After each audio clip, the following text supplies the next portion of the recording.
Let's go. La la la la.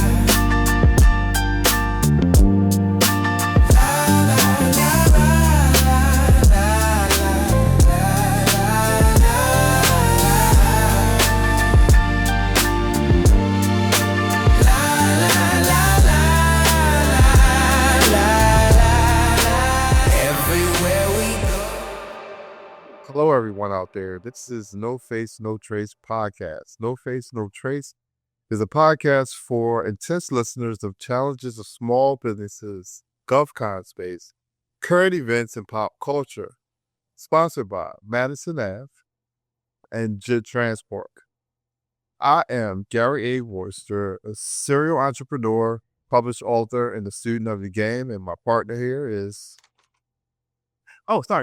I am Gloria Adenoke, and I'm the CEO of Madison Avenue Support Services. Thank you very much for attending and for the rewatch. Housekeeping notes, as you guys exclude, my sister is not here because life happens, right? She is a business owner. She's also a parent, and you got to adapt when things happen. So we want to keep it moving. Luckily, Gary and I are available, so we want to make sure that we maintain this. If it ever comes to the point where it's just one of us, it's just one of us. But it's always going to be someone every other Wednesday to 11:30 and 12:30. Eastern Standard Time. Yeah. All right, so this is the segment of the show where we talk about hot and cold news, and we're going to start off with the hot news. And let's start off with the Super Bowl and Bad Bunny and the flat and all the different opinions of Bad Bunny doing the halftime show, which was a Jay-Z nod and a nod to the Latino America. And what's your thoughts? What did you think about it? Did you even watch the Super Bowl first? Super Bowl, no, because American football is boring. It should eat it. The only reason why I watched it, or watched Memory Specific Super Bowl, is to see Win and Tice running up and down field. Like, I'm looking like ass. That's it. Like, whatever. I did watch Bad Bunny's show because I was asked, one of my employees, she is an avid Bad Bunny. I knew about him before her, but like, she told me that his music got her through very dark times. So I'm like, okay. And she was like, please watch because we want to make sure we get as many eyes on him as possible. Okay. So I did. Didn't understand a nigga Spanish, but that's okay. I felt the vibe. I liked the show. He did what he supposed to do. I honestly don't understand what the problem is. Puerto Rico is an American state. Look, Lady Gaga sung in Spanish. Ain't nobody say nothing about that shit. She said the salsa song. Nobody said nothing about this white woman, but Stephanie Giamatti, singing in Spanish. You know what? I didn't even know that was her. My wife had to tell me that. Like, she was like, "That's lady." I was like, I don't know what he looked like. I don't know. It just didn't look at it. It took me a minute. I watched some of the Super Bowl. Well, my team, the best team. I don't even know who played. I don't know who won. You know what I'm saying? I don't know who played. I don't know who won. And I do know this. There was a lot of people that did not tune into the game itself and just watched him and then left after it. I woke up, I'm like, who won? I don't know. I don't know who. Right. So as I was saying, the best team of the National Football League, the Philadelphia Eagles, is not in it this year. So I was kind of protesting because of that. But I did chime in and I peeked at the Bad Bunny show. I thought it was really awesome.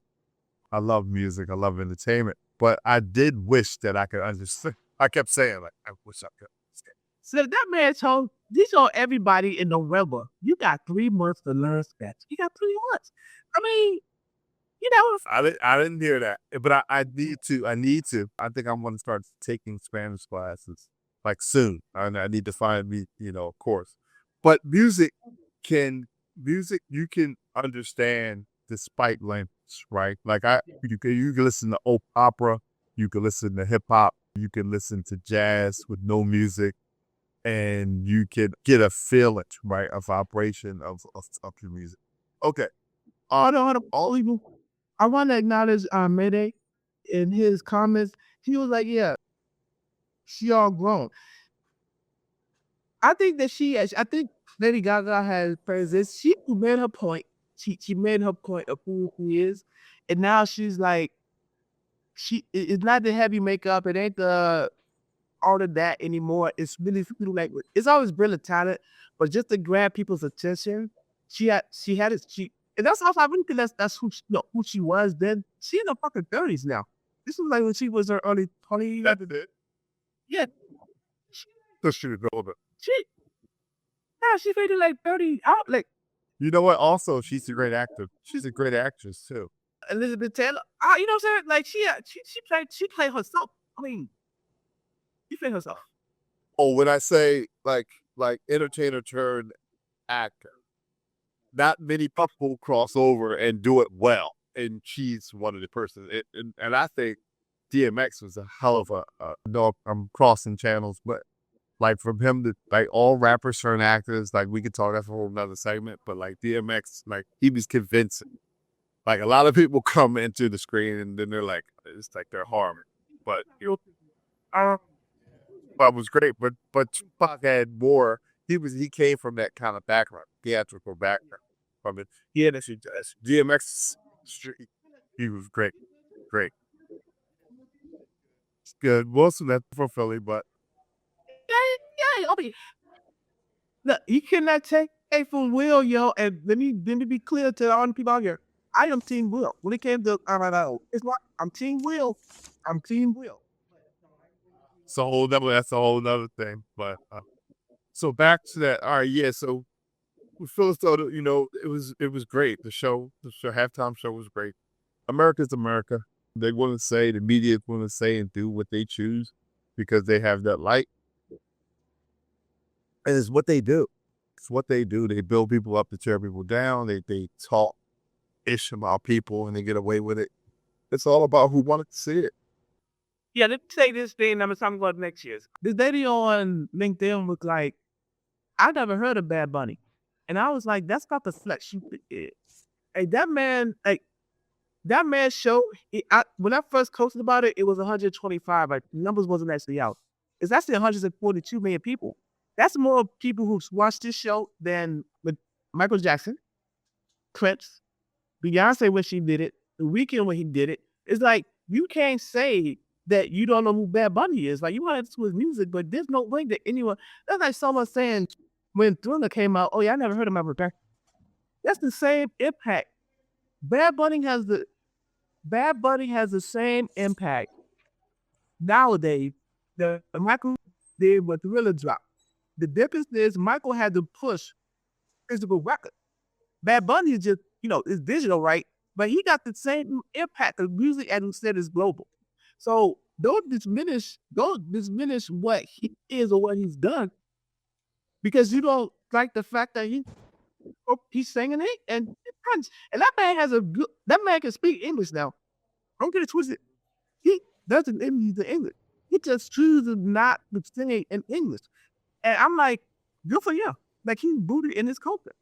And all these fucking times that we got in the Black African American community, they need to look at that and be like, yo, how do y'all feel? This man is rooted in his culture, is proud of who he is, and said, I'm not changing shit for nobody. And you out here looking these people's boots. Like, how you feel? Right. I think it was a good call. I think Jay-Z does a great, whatever role he has in picking the entertainment. Last year, Kendrick. This year with Bad Bunny. He knows music. He knows the shock value. And hold on, I'm just grateful that we are in that position. And that's, it could be a whole nother way where we never see us on there for years. So it's not that way. But reality is the NFL and NASCAR, they are dying. They're trying to expand it out. It's for real. It's not in NASCAR. They're trying to expand it out into other areas. The number one sport It is not the fucking NFL. The number one sport watching is fucking cricket. It's cricket or rugby. And more people watch that than they do the NFL teams. Like, so they trying to tab the left. It's supposed to be soccer, probably soccer or the original football. Like, there's more people watching that than there are. Like, if you look at the lads, like, somebody please let me know if I'm wrong, but like, yeah, if you look at the cricket teams, you look at the cricket games, more people watch that shit. You look at soccer, more people watch that shit. So NFL is like, we need to expand outside the United States. So it's not a shock value. They're trying to target the Latin community. The Latin community is spending more money than African Americans. They're spending more money than us. And we spend a lot of money. We spend a lot of money. You're allowed to do it. So, I mean, okay, that's good, great marketing. I mean, we're talking about business here, right? Like, it's a great marketing. So He had some taco thing on like he had some taco thing on the show the next day, which was Sunday. It's Monday. There was lines out the door for that shop.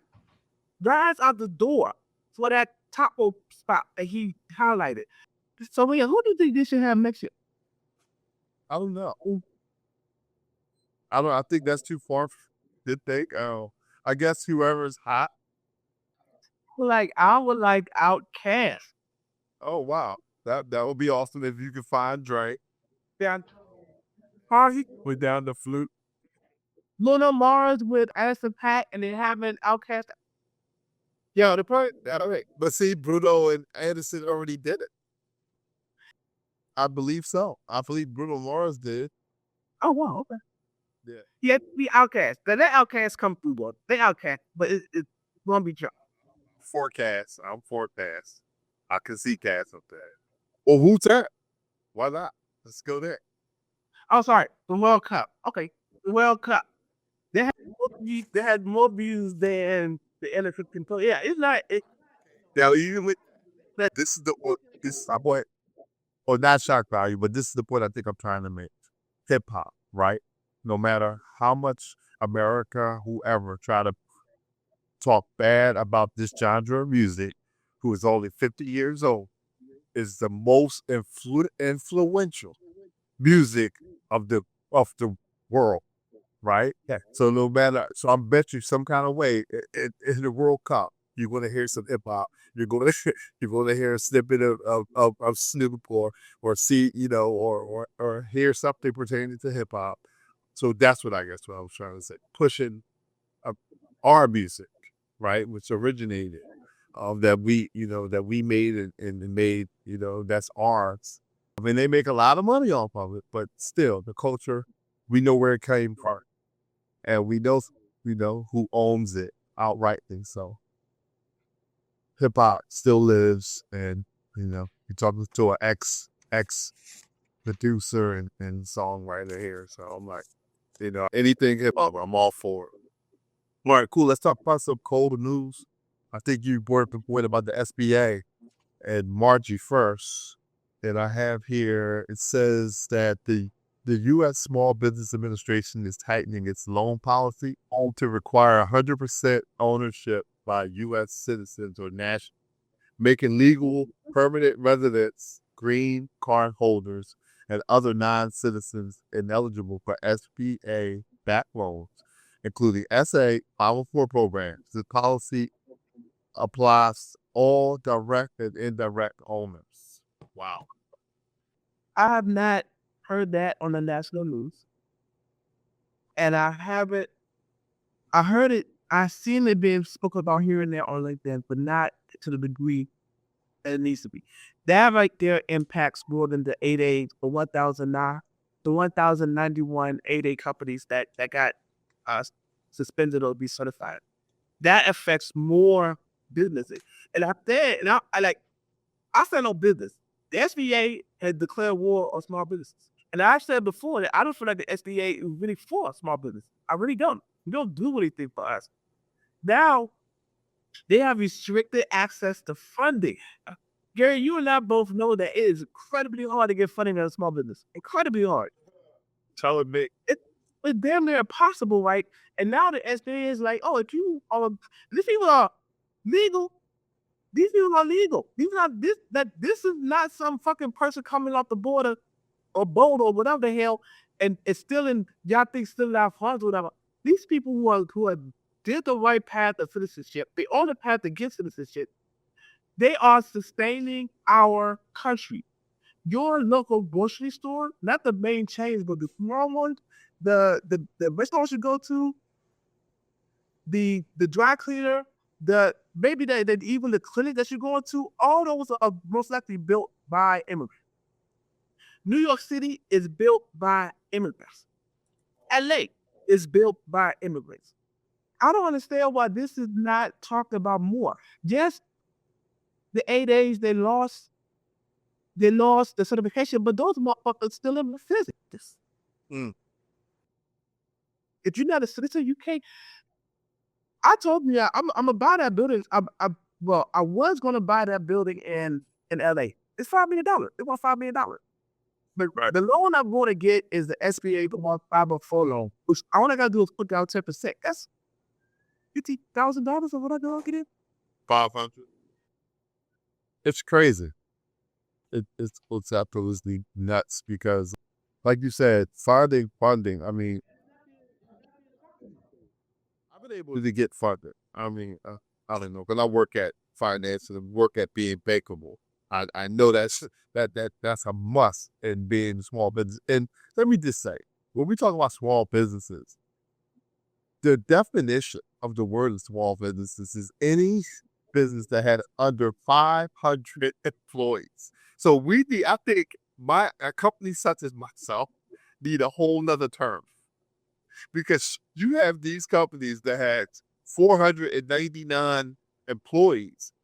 They're bringing in a lot of money. I am a very, very minute small business that sometimes can't even compete with these other larger small companies. So that's a whole other show. And I think, by definition, like something needs to be done, because we're being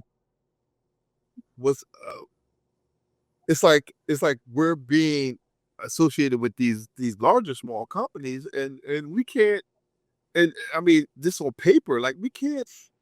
Like, I can see you cutting some stuff from them, but when it comes down to a small company where you have over under 10 employees, we should not have to go through the same things that these companies are. And that's just my point.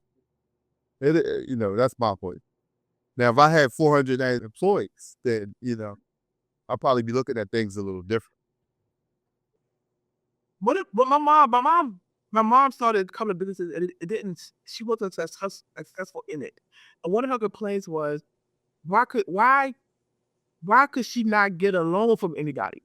And like, yo, mom, no one's gonna fund you. Like, this is your dream, right? But no one's gonna fund you. The SBA whole point of them is to help small business. It doesn't say anywhere in the charter only U.S. citizens. It doesn't say that.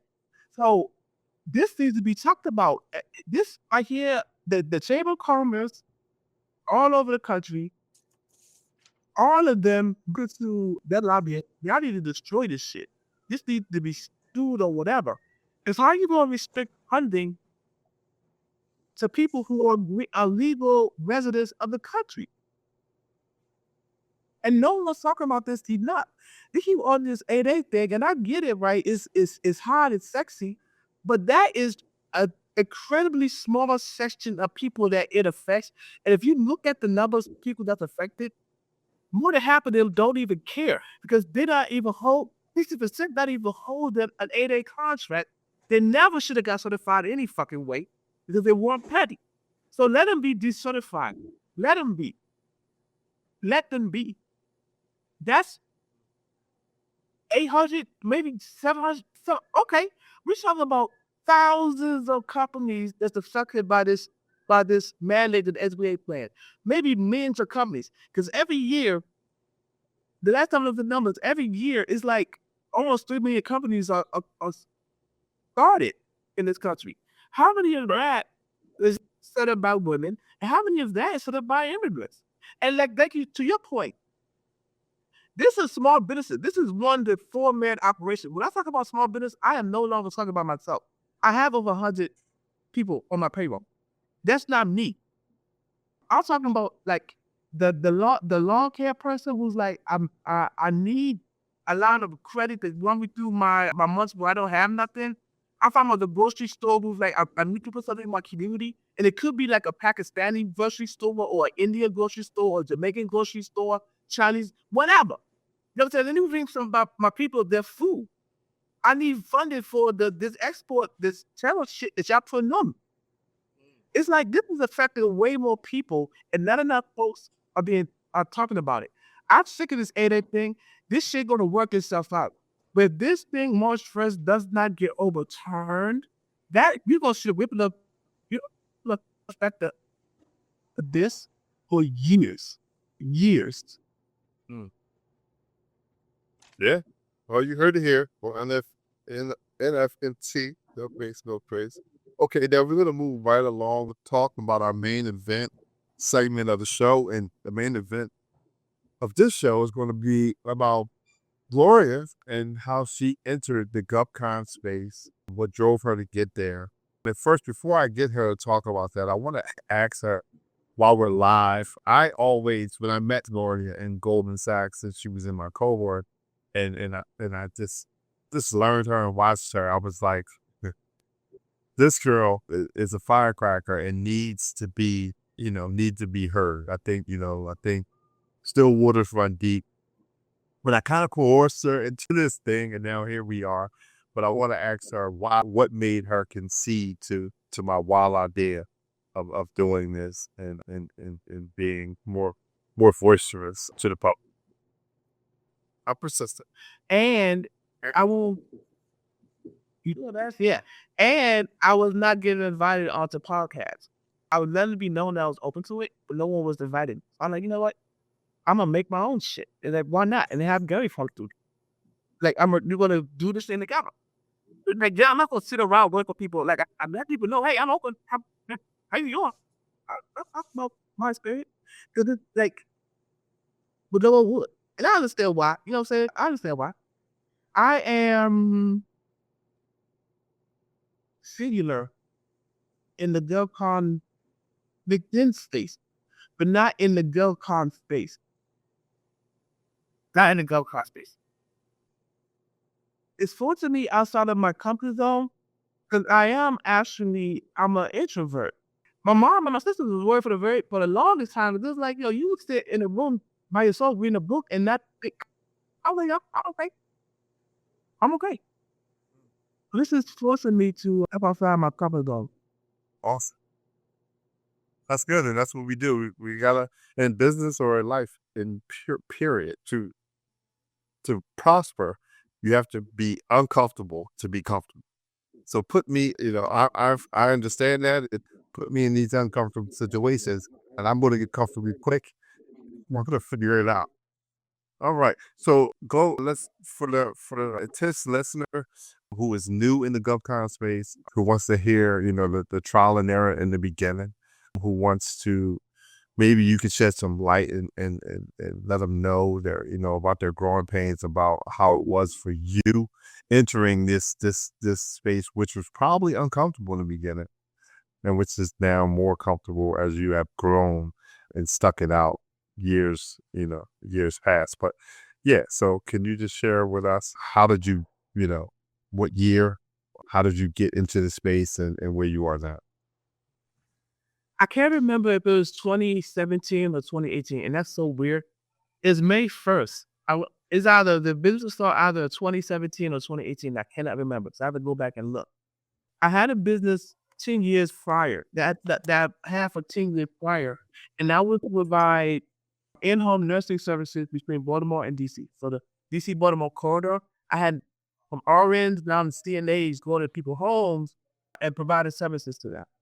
The thing is, though, in Maryland, to access the Medicare money, which is the federal, I had to get the specific license.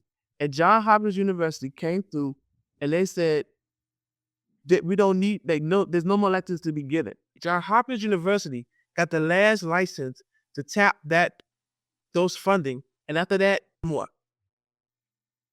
I was like, I've done everything I can do. I've gone through every experience. I cannot grow anymore, and I'm bored.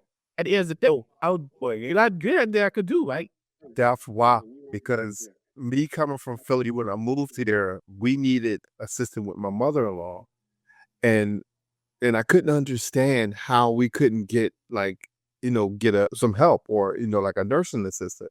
And you kind of explained what happened, but in Philly, like everybody do it. Everybody, their mom works for somebody and does.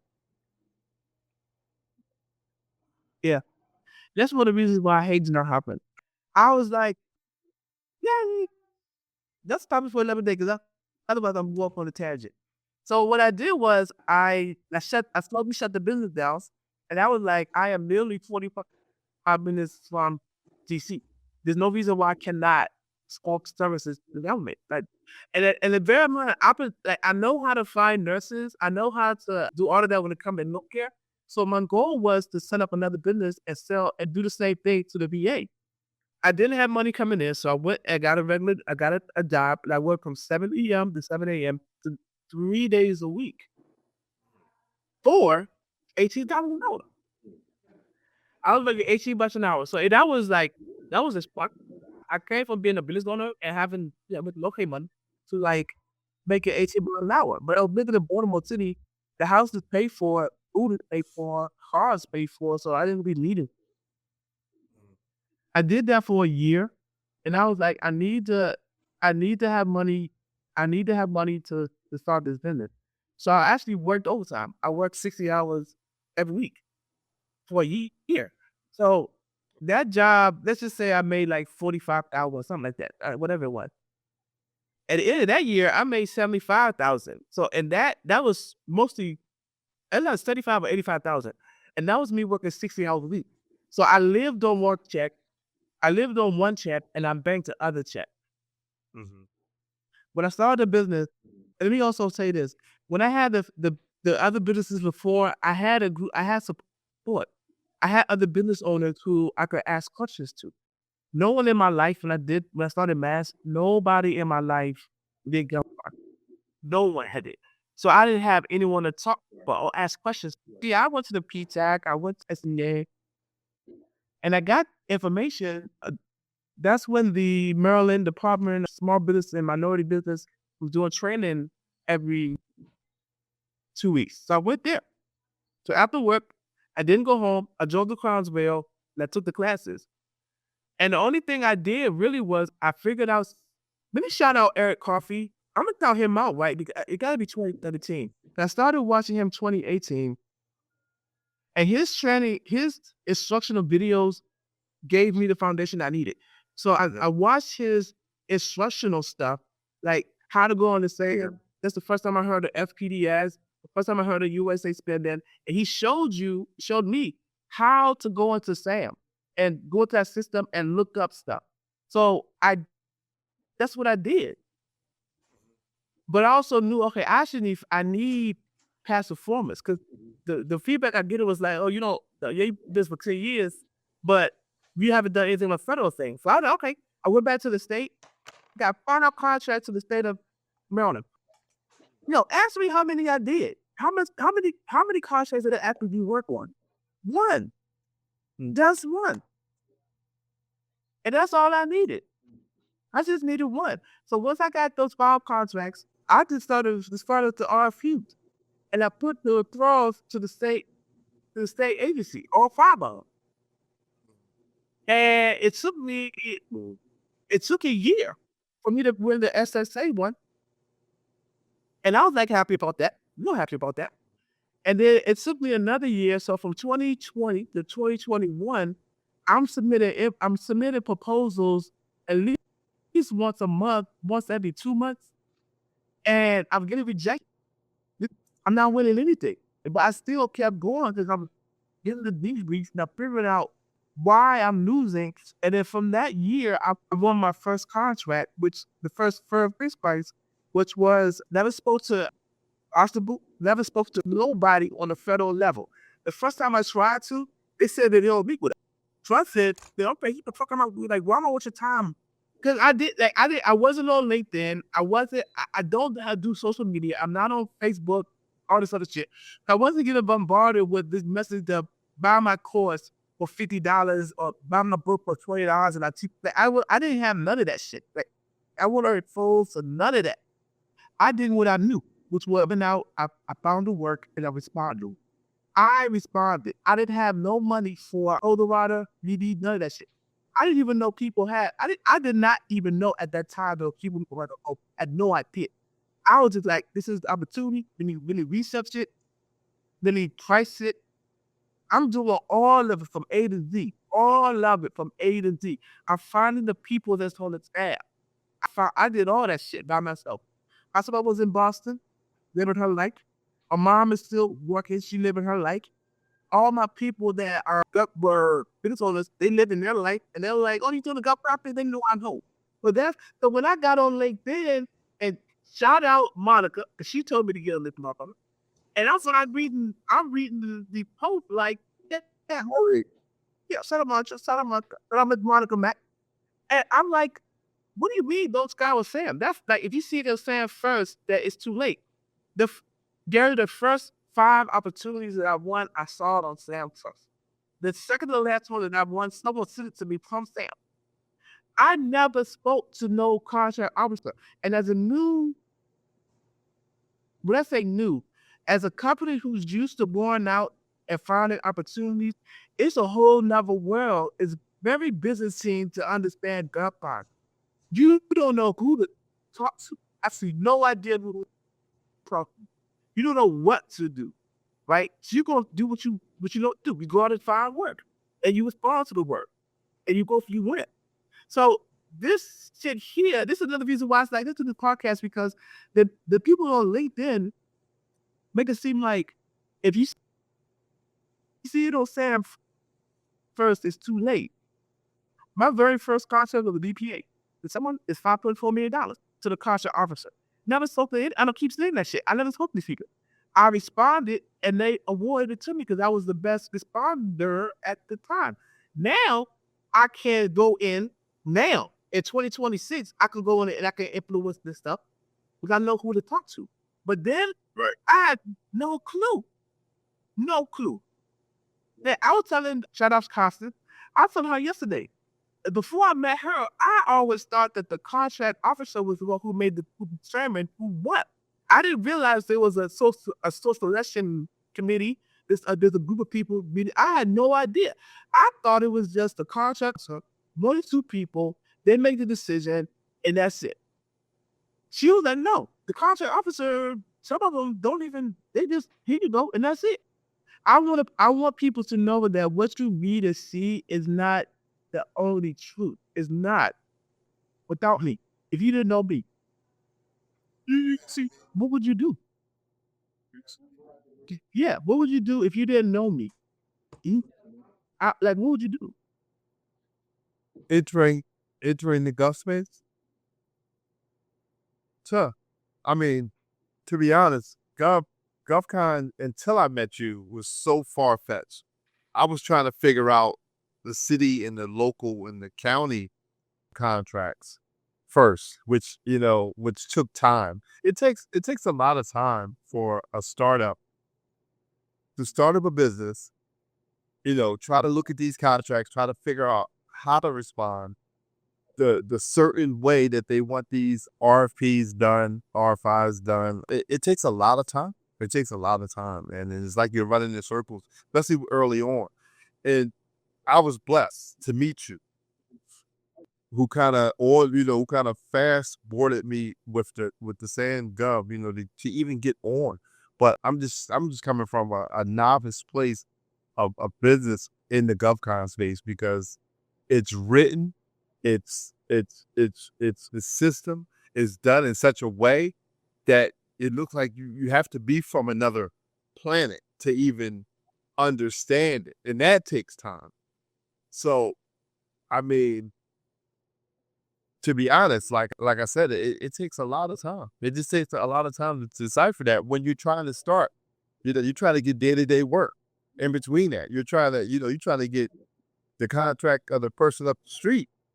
and do this. So it takes time, and I just I recommend my best thing was just getting in the spaces like Goldman, to where you can meet people, you can network, or different kind of cohorts, wherever you are in your city, or in your county or state, and it just one of my theories is just, if you want to be rich, put yourself where rich people are, you know. So if you want to know something, get next to somebody who knows it. I think for and I'm always gonna say this. When I say new company, a new entrant, I mean a company who's been established already, who's been in the game in their field for at least 3 years. Is this stuff that you have to go through as a new business owner that you should not do when you for it's a GovCon space. My message is counter to all these other people on here. I'm sorry. It's the Scour Sam.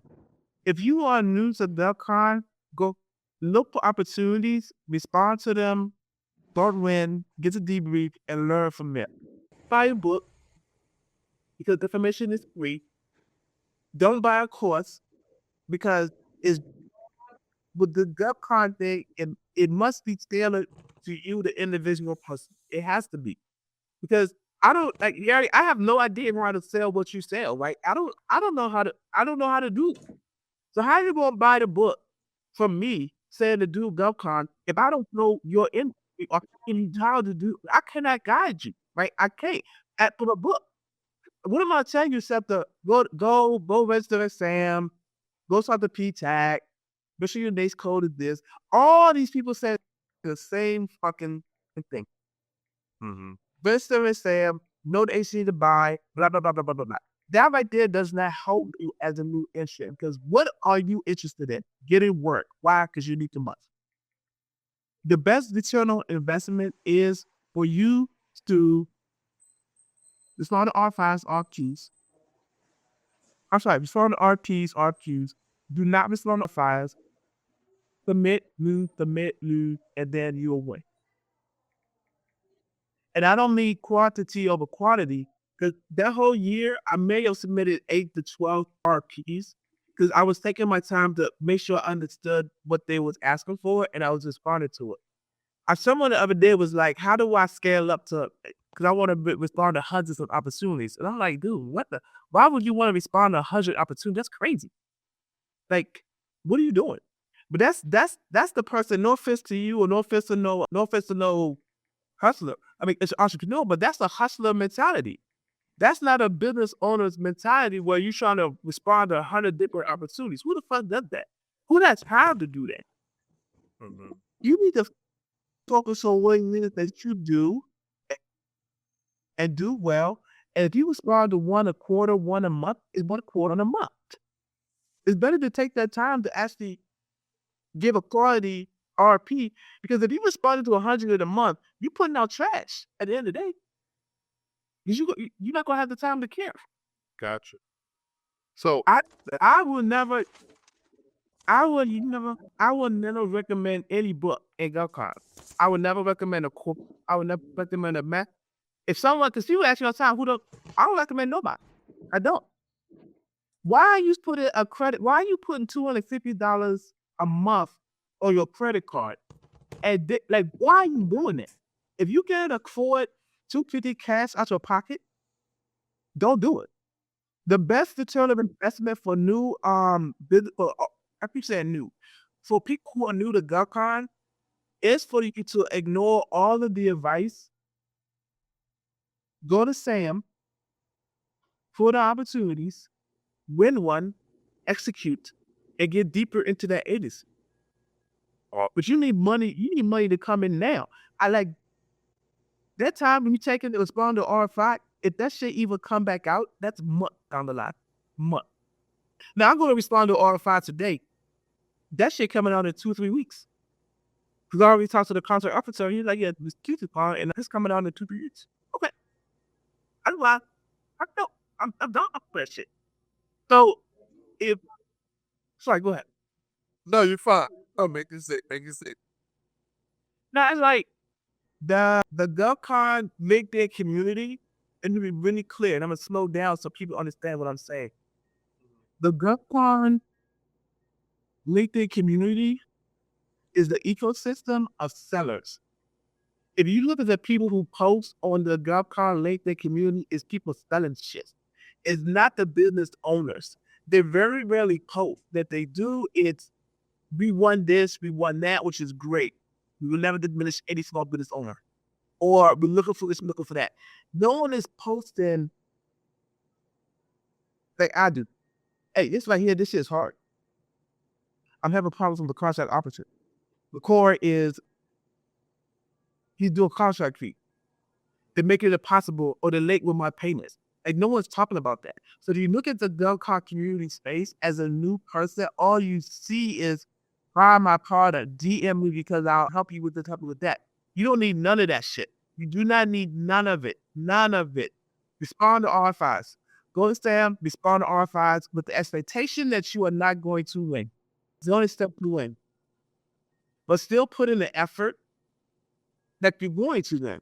And then when you don't win it, you ask for the reason why, and the government will tell you why you didn't win. If you submit a proposal to Pepsi or whatever company, or even like when you submit your car proposal to me, I don't have to tell you I'm not going to take it. Right? I just be like, yeah, I got to understand. No, I'm moving on to the next step. But the government will tell you why, and from that right there, you will build up your strength. They will not compare you to the other person, but they'll tell you your staffing right here was weak. It didn't address these here. So now you know going forward, I need to make sure that my staffing part is good. And eventually, as you get bigger and better, you will win something. And that winning the contract is 25% of it. The real work starts afterwards because if it's under a certain, in general, for civilian contracts, they'll give you leeway, they'll give you time, transition time to start. If it's DOD stuff, yeah, you got to start day one. They ain't trying to wait for you to do shit. You need to start day one. And that's the main reason why they want large companies, because they have people on deck ready to go.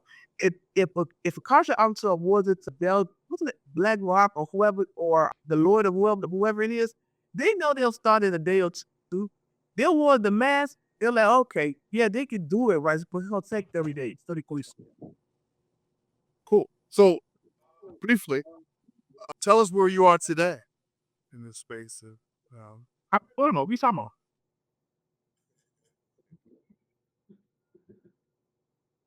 I mean, be more. And look, I came back from LA on Saturday. Gary, I left that joint. It was 80 damn degrees. Walked up at the freeway. It was 17 degrees. I was like, oh my, what the hell? I love Cali for that. But I will not live there. But Yeah, I move it. so you have the bi-coastal offices. You're providing these services. How do you see the future? How do you see the next 5 years? So this year, I'm not going to do anything on the federal space. I'm not looking for anything on the federal space.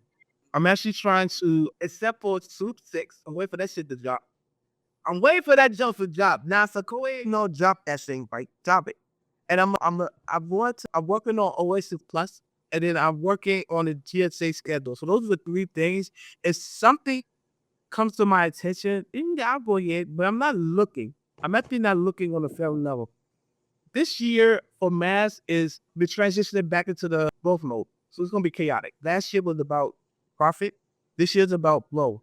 But the growth is not going to be me, for the most part, on the federal level, as far as getting IDIQs or purpose parts, stuff like that. Once we get one of these contracts, I have Food Fix specifically, I have a 10-year plan for that one. I wasn't thinking about getting to Oasis Plus until Josh Taylor, shout out to you, was like, Roy, go ahead and get it. Go ahead, because you're not going to know, you're going to miss opportunities, right? You're going to miss it. So I'm like, all right, fine. Fine. So I'll get task orders, but for me, the growth is going to be in California on the state level, because now we have people in place, and I have staff who is connected deeply within that community. So they're going to tap state officials, and they are in the process of doing that. And then I'm gonna do the same thing here in Maryland because I'm like, we're here, but the business is in LA. It don't make no like rock like, and the reason why I never wanted to do the state stuff in Maryland because they are cheap. They don't want to pay for nothing. Like it's like okay, so, and I realized I had to sit back and think about it and talking to Pat. I'm like, okay, you know what? I don't need to go. I don't need to get state contracts in Maryland. What I need to do is get contracts with state agencies. You understand the difference? No, it's fine. No? Okay. So a state contract is with the county, whatever, or the department of whatever, right? But what we do, and let me be clear, when I started MASS, it was to be a healthcare provider. It was not to do anything else. But as having not a veteran, and the VA was like all the stuff that I wanted to do was set aside for veterans. Shout out to y'all. I know no issues, no problem. Call out to y'all. But I ended up being in the social services realm, which is funny as hell. Cause like I am not a social worker, and I ain't got the patience to be trying to be like, yeah, I'm outside. Like, come on, do that.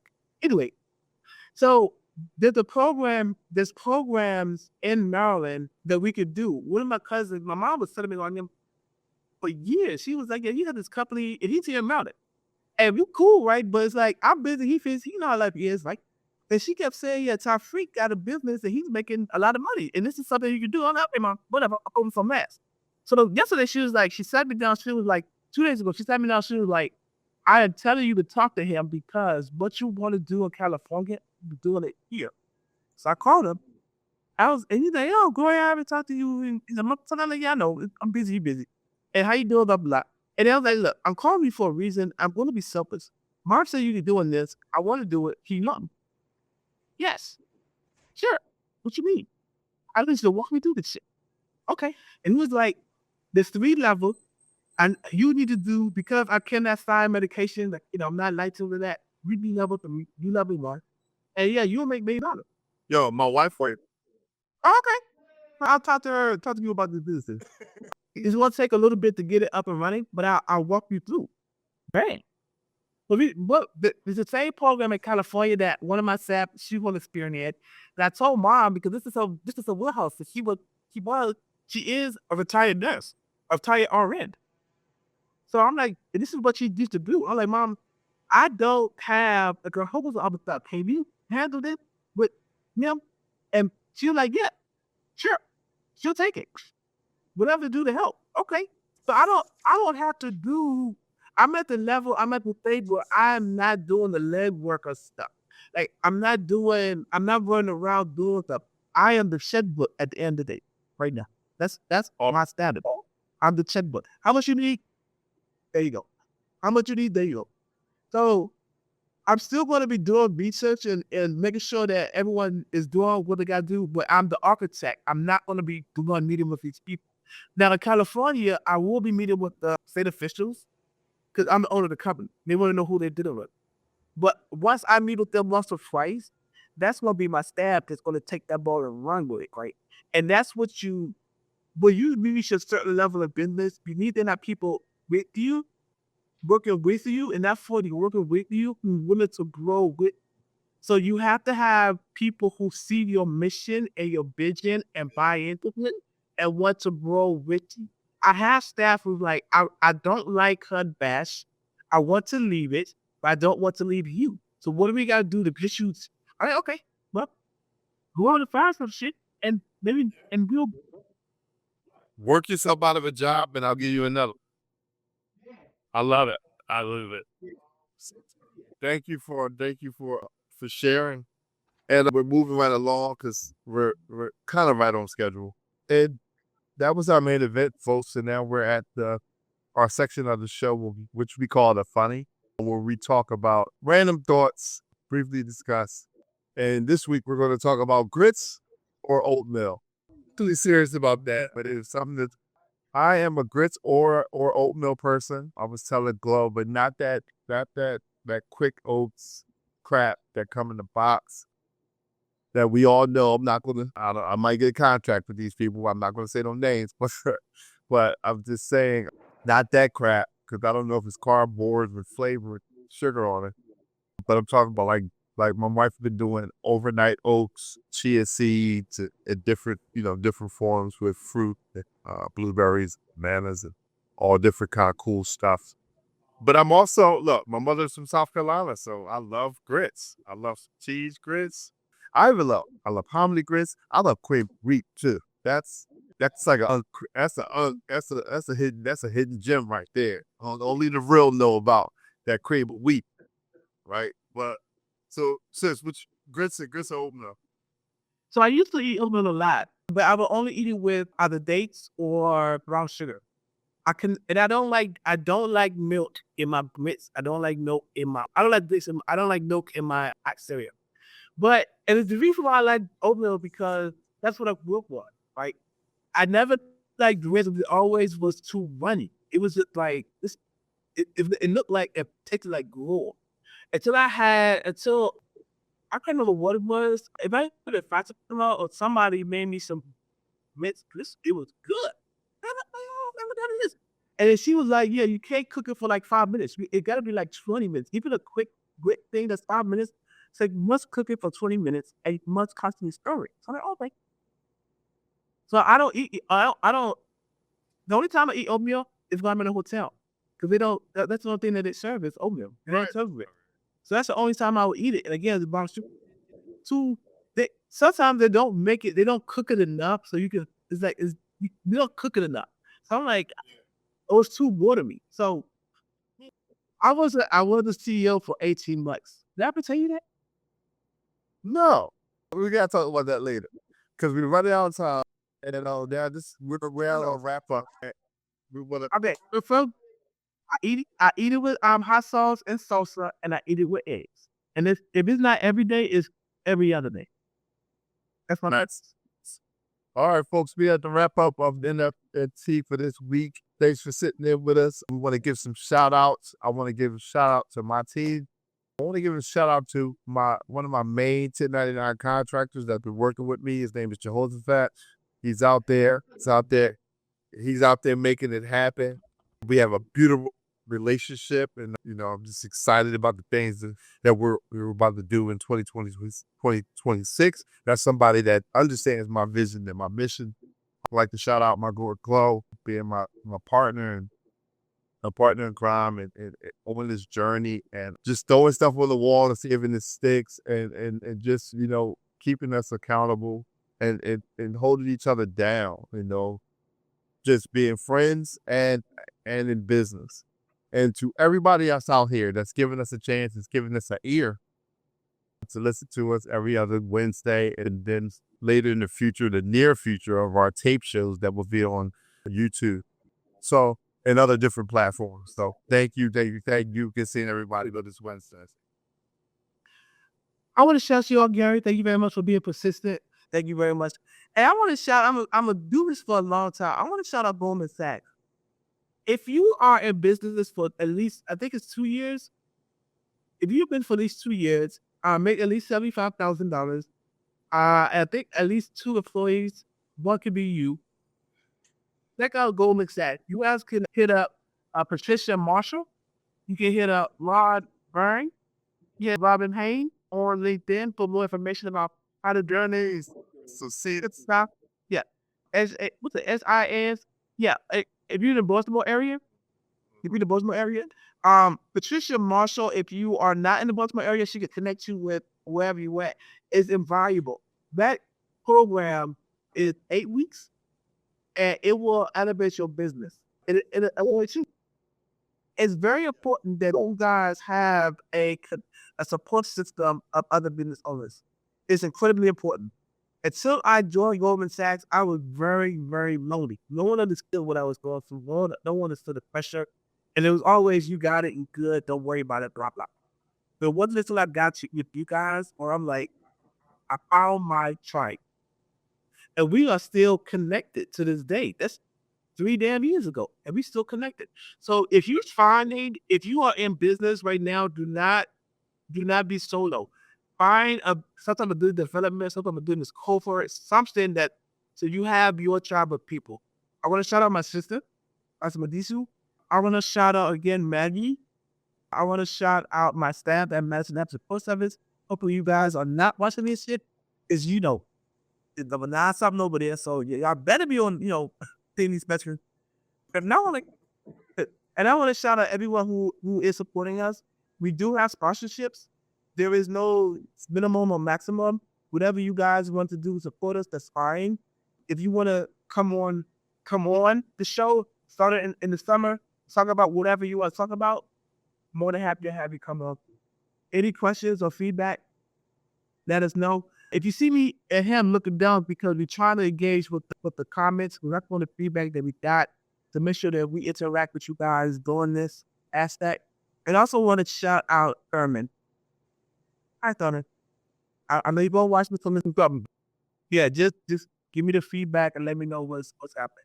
All right, guys. If it is a little after 12:30, have a great rest of your day. We will see y'all in 2 weeks. Let's go. Peace. La, la, la, la.